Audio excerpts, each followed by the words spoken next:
Hi, எல்லாருக்கும் காலை வணக்கம். இப்போ கீரை கூட்டு பண்ணுறது, அப்புறம் காலிஃப்ளவர் பட்டாணி பொரியல் பண்ணுறது செய்ய போகிறேன். வெஜ்ஜு தான் செய்ய போகிறேன். என்ன எப்படி செய்கிறேன்றத பார்க்கலாம் வாங்க, வீடியோக்குள்ளே போகலாம். ரொம்ப நாள் ஆச்சு நான் போட்டு, லாங் வீடியோ ஒரு 10 நாள் ஆயிடுச்சுன்னு நினைக்கிறேன். காட்டுறேன் பாருங்கள். இப்போ கொஞ்சம் சிறுபருப்பு, தோரம்பருப்பு கொஞ்சம் கழுவி நட்டேன். இது கொஞ்சம் ஒரு 4 பூண்டு அப்படியே அரிஞ்சு போட்டிருக்கேன். ஒரு தக்காளி, ஒரு நல்ல பெரிய வெங்காயம். அப்புறம் இது இது கீரை அரைச்சி வச்சிருக்கேன். என்னோட பேஸ்ட் தெரியலாம் கூட பரவாயில்ல, உங்களுக்கு நான் காட்டுறேன். கீரை நல்லா அரைச்சி வச்சிருக்கேன். இப்போ இதில் எல்லாத்தையும் போட்டுக்கலாம்ப்பா. இதில் போட்டுக்கலாம். இதில் இந்த நம்ம கழுவி வச்சிருக்கோம் இல்லையா, இது துவரம்பருப்பு, சிறுபருப்பு, இதில் கீரையே போட்டுக்கிறோம். நல்லா சிறுவை அரிஞ்சு வச்சிட்டேன்ப்பா. அரைச்சி நல்லா 2 தண்ணியில் அரைச்சணும். ஏன்னா மண் இருக்கும், இந்த சிறுகீரை மட்டும் மண் பேசிரிக்கும், அரியிறோம்ல நம்ம, அதனால அது மண் ஆகிடும். இந்த சாதம் வேறுது, மணியா அது சாப்பாடு கட்டணும். ரொம்ப நாள் ஆச்சே இது வீடியோ போட்டுன்ட்டு, சரி வெஜ்ஜாவது எடுத்து போட்டுருவோம். நான் ஞாயிற்றுக்கிழமை போட முடியாது, அதனால கொஞ்சம் வெளியே போகிறேன். அதனால இப்போ இதை எடுத்து போட்டுறேன்ப்பா. அது வேற வீட்லேயும் சமையல் போடவே இல்லை, வாரன் போட்டுறாங்க. அப்புறம் இப்போ நம்ம இது எல்லாமே போட்டுக்கிறோம்.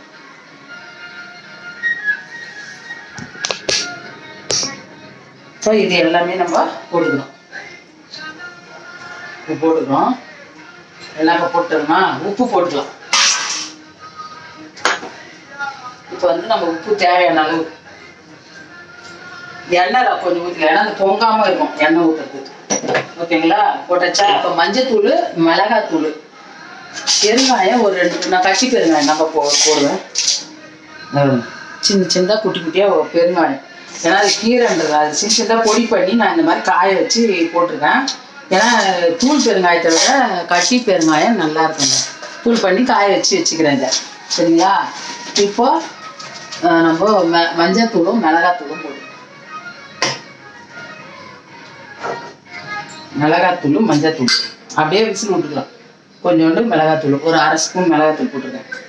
தாளிக்கிறதுக்கு காஞ்ச மிளகா போட்டு தாளிச்சிக்கலாம். சரிங்களா? ஈஸியான ஒரு மெத்தடுன்றதுனால இது நான் சொல்கிறேன் உங்களுக்கு. சீக்கிரம் சமையல் பண்ணிடலாம். கீரையை மட்டும் க்ளீன் பண்ணி எடுத்துக்கோங்க. எடுத்துட்டு அரைச்சி வச்சுக்கிட்டு தேவையான அளவு மஞ்சத்தூள் போட்டுக்கோங்கப்பா. அவ்வளோதான்ப்பா. இப்போது தண்ணி ரொம்ப வைக்கக்கூடாது. இது தண்ணி, கீரையில் தண்ணி நிறைய இருக்கும். ஏன்னா இது சிறுகீரை தண்ணி பயங்கரமாக இருக்கும். கீரையில் தண்ணி வைக்காதீங்க ரொம்ப. நானே கையை இடைக்கிறோம், நிறைய தளன்னு ஆகிடும். அப்புறம் சும்மா கொஞ்சமாக கழுவிக்கலாம். அவ்வளோதான். இப்போ என்ன பண்ணணும்னா விசில் போட, அப்புறம் தாளிக்கிறப்போ உப்பு கரெக்டாக நம்ம பார்த்துக்கலாம். சரியா? இப்போ இது போட்டு, ஏன்னா என்னோட பேர் தெரியலாம் பரவாயில்ல, இதுதான் மெயின் நம்மளுக்கு டிஷ். இது இது இதில் போட்டுடலாம். இதுக்கு டைம் ஆகுது, சாப்பாடு கட்டணும். இதில் போட்டோம், விசில் வரட்டும். இது சாதம் வேகுது. காலிஃப்ளவரும் பச்சை பட்டாணி போட்டு நல்லா காரம் போட்டு தொக்கா பண்ண போகிறேன்ப்பா. காலிஃப்ளவரும் பட்டாணி போட்டு. ஆமாம், அது போயிட்டு இப்போ எல்லாம் க்ளீன் பண்ணி எடுத்துன்னு வந்துடுறேன். இது விசில் வரட்டும். ரொம்ப நாள் ஆச்சு. எல்லாம் பொங்கலுக்கு அப்புறம் போட்டேன்னா என்னன்னு தெரில. அது ஆமாம், நான்வெஜ் போட்டிருக்கேன் பொங்கலுக்கு அப்புறம். அதோடு இப்போ தான் போடுறேன். ஓகேப்பா, நம்ம அதை க்ளீன் பண்ணி எடுத்துன்னு வந்துடுறேன். இந்த காலிஃப்ளவர் நம்ம க்ளீன் பண்ணுறதுக்கு சுடு தண்ணி வச்சுக்கலாம்ப்பா. நம்ம காலிஃப்ளவர் நம்ம புட்டு போட்டு இதில் போட்டு சுடு தண்ணி நல்லா கொதிக்கிட்டோம். அதை எடுத்து இதில் ஊற்றிக்கலாம். ஊற்றி நம்ம அதுக்கப்புறம் தான் செய்யணும். ஏன்னா அதில் புழு இருந்தால் அப்புறம் செத்துரும். அதுக்காக தான் அது. சரிங்களா? அதை நான் சரி சொல்லணும்னு நினச்சா தான் சொல்கிறேன். சாதம் ஒன்றும் வேலை அது இருக்கு, வச்சுக்கலாம். நல்லா தண்ணி கொதிக்கிட்டோம். ஓகே, தண்ணி நல்லா கொதிக்கிடுப்பா. இதில் நம்ம ஊற்றிக்கலாம் தண்ணி.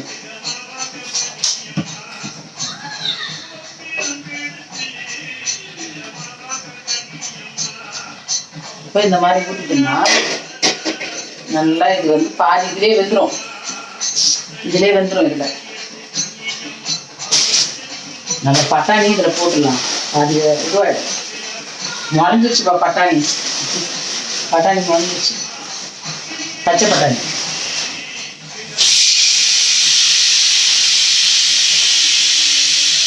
அவ்வளோதான். ஓகேவா? இது நல்லா இதுவாகும். அது பனி நாளுன்றதுனால கொதிக்கிற தண்ணியில் கை விட்டோம்ப்பா நான். இது வந்து சாதம் இருந்துச்சு வச்சிடலாம்ப்பா. நேற்றா கழுவணும், வேலைக்கிழமை எடுப்பேன். இப்போ 2 விசில் வந்துருக்குதுப்பா. இதே கீரை இன்னும் 1 விசில் வந்தால் ஓகே, ஆஃப் பண்ணிடலாம். 3 விசில் தான் கீரை. இன்னும் 1 விசில் வந்தோன்னா இதை ஆஃப் பண்ணிடலாம். வருது. இது வந்து இப்போ காலிஃப்ளவருக்கும் பட்டாணிக்கும் வச்சுருக்கேன். இஞ்சி பூண்டு பேஸ்ட் போட போகிறேன். இதை ஆஃப் பண்ணிக்கலாம். இது வந்து ஆஃப் பண்ணியாச்சு. இப்போ நான் அதை இது பண்ணிடுவேன், க்ளீன் பண்ணி சாதம் வச்சுட்டு அலசின்னு வந்தேன். இப்போ வந்து நம்ம கடாய் வச்சுட்டேன்ப்பா.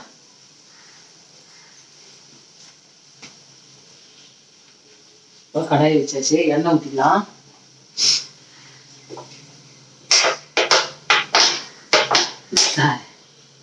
தலையில் எண்ணெய் தடவிங்கிறேன், அதனால வந்து எனக்கு கஷ்டமா இருக்குது. மூஞ்சிலேயே எண்ணெய் தடவிங்கிறேன், அதனால காட்ட முடியும். வேற ஒன்றும் இல்லை. அது சரி, கடுகு போட்டுக்கலாம், சோம்பு கொஞ்சம் போட்டுக்கலாம்,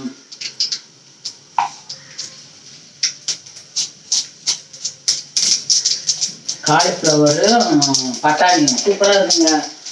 தொக்கா வச்சோம்னா நல்லா இருக்கும் சாப்பிட்றதுக்கு. சீரகம் ஒரு அரை, சும்மா கொஞ்சம் தான், ஒரு திட்டிக்க வாசனையாக இருக்காது. இப்போ கருவேப்பிலை வெங்காயம் போட்டுக்கலாம்.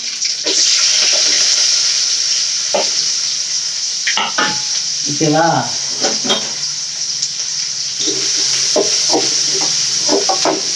வதங்கட்டும்.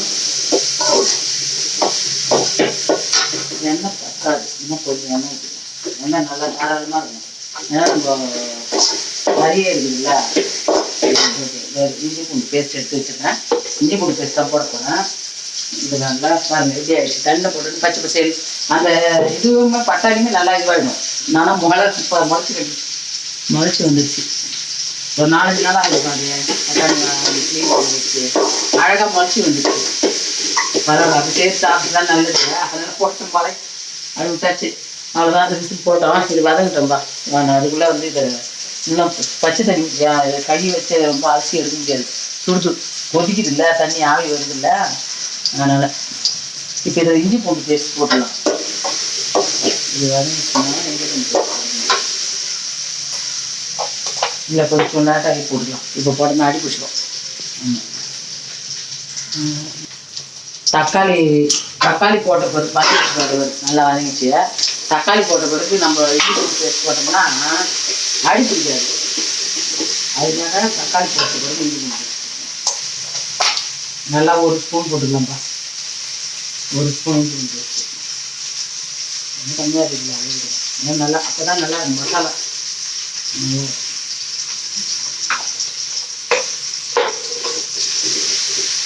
இப்போ வந்து அது இதுவாகாது, அடிச்சிருக்காது. தக்காளி போட்டோம்ல அடிச்சிருக்காது. அந்த தக்காளி வதங்கிறதுக்கும் இஞ்சி பூண்டு வதங்கிறதுக்கும் சரியாக இருக்கும்.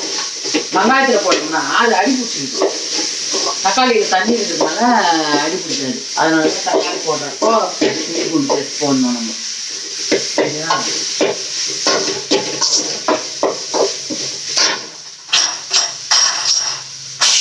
இது சீக்கிரம் போகணும். இது எப்போ போகணுமோ தெரியல.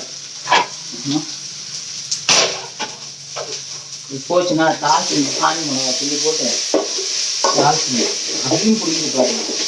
தக்காளி போட்டுக்கிறோம் அப்படின்னு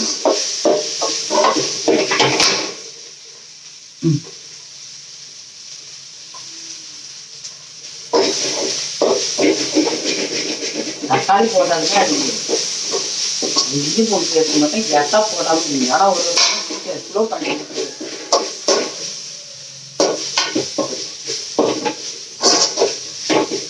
தொக்கா வந்து நல்லா வதங்கணும். தக்காளி நல்லா வதங்கணும், வேற ஒன்றும் இல்லை. இப்போ வந்து நல்லா வதங்கிச்சுப்பா. தக்காளி வெங்காயம் வதங்கிச்சு. இப்போ நம்ம பட்டாணியும் காலிஃப்ளவரையும் போடணும். இப்போ ஸ்கூல் வச்சுக்கணும். இதுலேயே நல்லா பாதி வெந்துச்சு. பட்டாணியும் அந்த காலிஃப்ளவரும் நல்லா வந்துச்சு. நல்லா 2 தண்ணி 3 தண்ணி ஊற்றி நல்லா அலசிடணும். நல்லா வெள்ளையா அப்படி அலசிக்கணும். இது நல்லா மொட்டையா பண்ணோம்னா சாப்பிட்றது சாப்பாட்டில் போட்டு பிசைக்கலாம். இன்னைக்கு குழம்பு வைக்கல, இது 2 தான் நம்மளுக்கு. இப்போ குழம்பு வைக்கல இன்னைக்கு, இது 2 தான். அது கூட்டு காலிஃப்ளவர் தொக்கு, அவ்வளோதான். ஒன்றும் இல்லை, வேற ஒன்றும் போடல. இன்னைக்கு பண்ணேன் குழம்பு வைக்கலாம் பார்த்தேன். குழம்பு வச்சா வேஸ்ட்டாக தான் போகும். இது 2 தான் சாப்பிடுவாங்க, இது 2 தான் சாப்பிடுவாங்க. அதனால குழம்பு எல்லாத்துலேயும் மண்ணு தான்ப்பா, எல்லாத்துலேயும் மண்ணு தான். பண்ணு ஒழுங்கா நம்ம அலசல, அது ஒண்ணுமே வேலைக்கு சாப்பிடவே முடியாது. இப்போ வர பொருள் அனைத்துமே மண்ணு. அது ஏன்னாலும் தெரியல, அதனால கொஞ்சம் பார்த்து சமைங்க. இது அலசு மண்ணு மண்ணு முடியுது தானே பாருங்க. யாரு பயமா முடியும். நல்லா வாசனையா இருக்கு, சிக்கன் மாதிரி வாசனை வருது. ஏன்னா இஞ்சி பூண்டு பேஸ்ட்டு சீரகம் சோம்பு போட்டல தாளிச்சல்ல, நல்லா செமையா இருக்கு. ஒரு வதங்கட்டும். ஒரே ஒரு பச்சை மிளகா போட்டுக்கிறேன், ஏன்னா அது போல் நல்லா கீழே போடுது. பச்சை மிளகா போட்டால் அது ஒரு வாசனை வரும், அதனால பச்சை மிளகா நல்லா வதங்கணும். அப்பதான் வேகும், ஏன்னா நம்ம குக்கர்ல போடல, வெளியே போடுறதுல நல்லா வதங்கிடும். இது கீரை விசில் போயிடுச்சு, பார்க்கலாமா எப்படின்ட்டு. ஆனால் உப்பு பார்க்கணும்ப்பா, ஏன்னா உப்பு வந்து எவ்வளோ வருதுன்னு தெரியல, பார்க்கணும். அப்புறம் தண்ணி தவறு விட்டு ஊற்றினாலும் இப்படி ஆகிடும். ஆமாம், இப்படி ஆகிடும். இப்போ நம்ம தாளிக்கணும். நல்லா வெந்து போச்சு பாருங்க கீரை. ஆனால் நான் குண்டானில் தான் வேக வைப்பேன், டைம் ஆகிடுச்சு, அதனால தான் இதில் வேக வச்சு இது பண்ணுறேன்.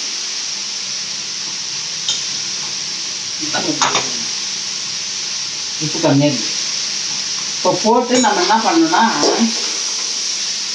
இப்போ இது இந்த பக்கம் கொஞ்சம் அடுப்பில் வைக்கணும். இது தண்ணி இருக்குல்ல, கொஞ்சம் தண்ணி சுண்டுறதுக்கு இதை வைக்கணும்.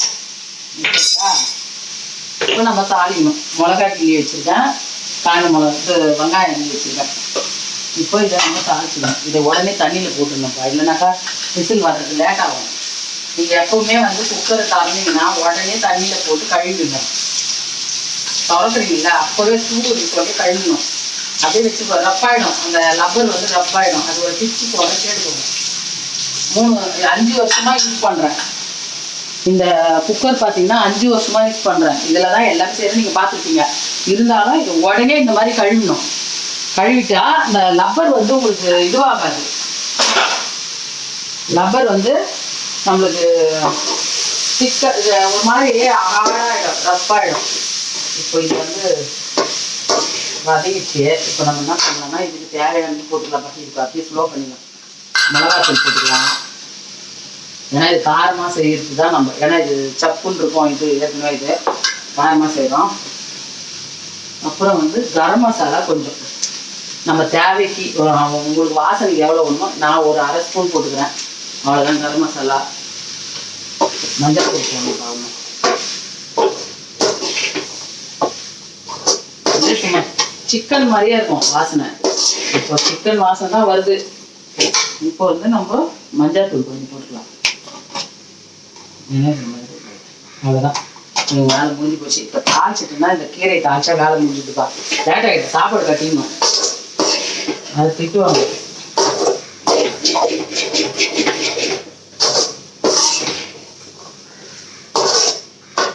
இப்போ நம்ம இதுக்கு தேவையான அளவு தண்ணி ஊற்றிக்கலாம். ஏன்னா நல்லா வதக்கிட்டேன், தேவையான அளவு தண்ணி ஊற்றிக்கலாம்ப்பா. தேவையான அளவு தண்ணி ஊற்றி இது தட்டு போட்டு மூடிடும். அப்போதான் இது வந்து நல்லா வேகும். பட்டாணியும் இந்த காலிஃப்ளவரும் நல்லா வேகும். மூடிக்கலாம். இப்போ தாளிச்சிக்கலாம், கீரை தாளிக்கலாம். கேஸ் பற்ற வச்சுக்கலாம், கரண்டி வச்சுக்கலாம். கரண்டி வச்சாச்சு, தெரியுது இல்லை, கரண்டி வச்சாச்சு. எண்ணெய் ஊற்றிக்கலாம்ப்பா, தேவையான அளவு எண்ணெய் ஊற்றிக்கலாம். இதில் இருக்கிறதுக்கு போகிறோம், ஏதோ அச்சின்னு இருக்குது. ஆனால் இதெல்லாம் ஒரு அச்சிச்சா எண்ணெய் அச்சிச்சு போகிறோம். இந்த எண்ணெய் போகிறோம் அதுக்கு தாளிக்கு தானே, அதனால் அதுக்கு போகிறோம். இப்போ வந்து நம்ம கடுகு போட்டுக்கலாம். கடுகு போட்டாச்சு. பெருங்காயம் ஆல்ரெடி நம்ம போட்டோம் சரிங்களா. உளுத்தம் பருப்பு கொஞ்சம் போட்டுக்கலாம். உளுத்தம் பருப்பு சிம்பிள் சமையல். யாரும் இதெல்லாம் தெரியாதான்னு கேட்டுறாருங்க தயவு செய்து. நிறைய பேருக்கு தெரியாத இருக்காங்க சரிங்களா. உங்களுக்கு தெரிஞ்சிருக்கோம், அவங்களுக்குலாம் தெரியாது. அதனால எங்களுக்கு தெரியும், நீ என்ன போடுறதுன்னா சொல்லிக்காதுங்க. ஒரு சிலருக்கு தெரியாது. காரணம் அப்படியே வெங்காயம் ஓகேதா முடியுங்களா. எண்ணெய் பார்த்தா எண்ணெய் ஊற்றணும். இப்போ அதை தேன் ஊற்றணும். அதனால சரி. அப்புறம் நெய் கொஞ்சம் தாளிக்கிறப்போ ஊற்றிக்கோங்கப்பா. எப்பவுமே இந்த நெய்யை வந்து காலி பண்ணுறது வீட்டுலப்பா கம்மியாக தான் இருக்கு. நெய் எப்பவுமே நெய் ஊற்றிங்க.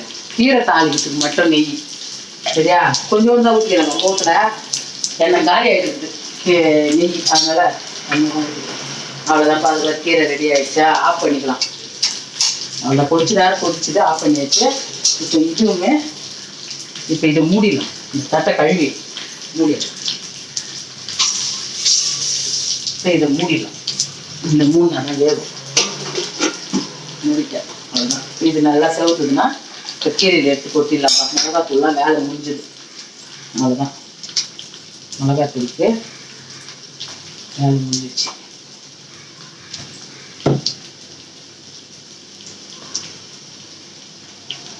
மஞ்சாத்தூளும் வேலை முடிஞ்சிச்சு. அவங்களையும் எடுத்து வச்சிட வேண்டியது தான். அவங்க வேலை முடிஞ்சிச்சு. சாதம் வேற நிறுத்தணும். சாதம் வச்சு விட்டோம்னா இன்னொன்று சாதம் ரொம்ப தீஞ்சிடும். நம்ம இதை விட்டுட்டு அப்படி போயிட்டோம்னா தீஞ்சு போயிடுது. அதுக்காக தான் இதை முடிச்சுட்டு அப்படி போய் எடுக்கலாம். அவ்வளோதான். அது இன்னும் கொஞ்ச நேரம் தான் இருக்குது. அவ்வளோதான்.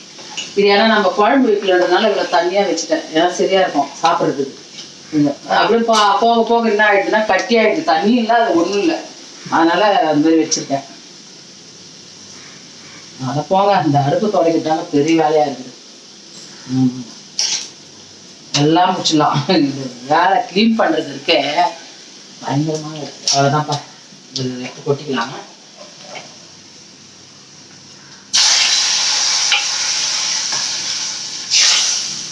ஒரு எங்கன்னா கிராமத்தில் இருக்கிறவங்க கொஞ்சம் கீரை இருக்குன்னு வச்சுங்களா, அழகா ஒரு 2 துவரம் பருப்பு 2 சிறு பருப்பு போட்டு என்ன இவ்வளோதான். ஒரு பெருங்காயம் கொஞ்சம் போட்டுருங்க. வெங்காயம் தக்காளி, ஒரு வெங்காயம் ஒரு தக்காளி, ஒரு 4 பூண்டு அரிஞ்சு போட்டுருங்க.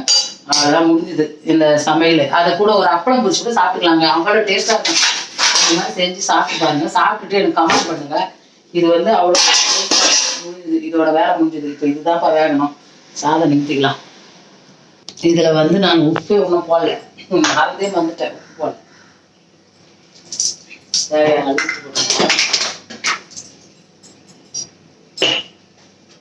உப்பு இல்லாம உப்பை இல்லைன்னு உப்பே போடல.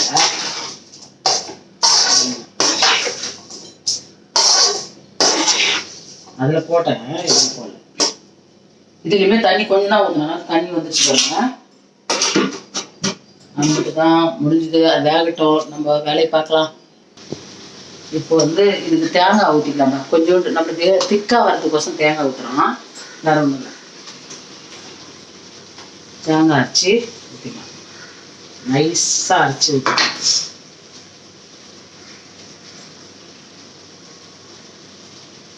சரி ஊற்றலாம். ஊற்றி வச்சேன். ஓகே அவ்வளோதான். தொக்கா வேணும்னா நம்ம வந்து கீரை தான் இது பண்ணியிருக்கோமா, அதனால வந்து நம்மளுக்கு இது வந்து தொக்கா இருந்தால் தான் நல்லா இருக்கும். அதனால தொக்கா பண்ணியிருந்தேன். சரியா. அப்புறம் வந்து என்னடா இது தேங்காய் திடீர்னு நல்லா இருக்கும். தேங்காய் ஊற்றிட்டோம்னா நல்லா கிரேவியாக வந்துச்சா. அவ்வளோதான். சாப்பாட்டுக்கு எல்லாத்துக்கும் சாப்பிட்டுக்கலாம். இன்னைக்கு வந்து அதான் குழம்பு வைக்கிறதுனால இப்போ இந்த ஐடியா. ஓகேவா. அவ்வளோ. பட்டாணி காலிஃப்ளவர் வெந்துச்சு. நல்லா இருந்துச்சுப்பா. அது மூடி போட்டதுனால நல்லா இருந்துச்சு. அப்படியே இருக்கட்டும். சொல்லு பாருங்க. ஹலோ ஹலோ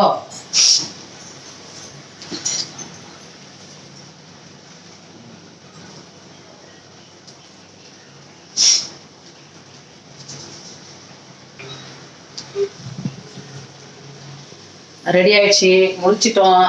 கருவேப்பிலை கொத்தமல்லி போட்டோம்பா, முடிஞ்சு சமையல் ரெடி. ஏன்னா ரொம்ப தொக்கு இதுவாயிடுச்சுன்னா நல்லா இருக்காது. ஓரளவு தொக்கா இருந்தால் தான் இதுவே இதுவாகிடும், கிரேவி ஆகிடும். இது தண்ணியே இல்லை பாருங்க, தண்ணியே இல்லை. சரியா, அவ்வளோதான்ப்பா, சமையல் முடிந்தது. இது வந்து பட்டு பொண்ணுக்கு இது ஈரல் வந்துருக்கு. ஏன்னா வெஜ்ஜியே நான்வெஜ்ஜியே போட்டுட்டு இருந்தா வேலைக்கு ஆகாது, வெஜ்ஜியும் போடணும் இல்லையா? அதனால இன்னைக்கு வெஜ்ஜி செஞ்சு போட்டிருக்கேன். யார் அதிகம் நீங்கள் கமெண்ட் பண்ணுங்க. சாதம் வடிச்சாச்சு, இது ஃபைன் ஓடுங்க. இது சாதம் வச்சாச்சு, நல்லா சூடான சாதம் வச்சாச்சு. இப்போ வந்து பார்த்தீங்க கீரை எப்படி செய்யறதுன்னு பண்ணிட்டேன். காலிஃப்ளவர் பாருங்க எவ்வளோ செம்மையாக டேஸ்ட்டாக இருக்கும் தெரியுங்களா? அது பாருங்க, இப்படி செஞ்சு சாப்பிட்டு பாருங்க. சும்மா சிக்கன் தேவையே இல்லைங்க, இதுதான் நமக்கு சாப்பாடு. சிக்கனே தேவையில்லை. இவங்க பாருங்க கூட்டு, அது 2 இருந்தாலே போதும். கூட சாப்பிட்றப்போ ஒரு அப்பளம் முடிச்சு வச்சு சாப்பிடலாம். ஓகேங்க, வீடியோ முடிச்சுக்கலாங்க, ரொம்ப லாங்காக போகுது. இந்த வீடியோ பிடிச்சிருந்தா லைக் பண்ணி ஷேர் பண்ணி கமெண்ட் பண்ணிக்கோங்க. புதுசாக பார்க்குறவங்க சப்ஸ்கிரைப் பண்ணிக்கோங்க. இந்த என் வீடியோ லாஸ்ட் வரைக்கும் பார்க்கறதுக்கு ரொம்ப நன்றிங்க. எல்லாரும் என்னோட உறவுகள் அனைவருக்கும் சொல்கிறேன், பார்த்துட்டு கொஞ்சம் கமெண்ட் பண்ணுங்க, லைக் பண்ணிக்கோங்க. சரிங்களா? ஓகே, இன்னைக்கு வெஜ்ஜு தான் போட்டிருக்கேன். பாய். என்னன்னா சிறுகீரை கூட்டு, காலிஃப்ளவர் பட்டாணி தொக்கு. பாய்.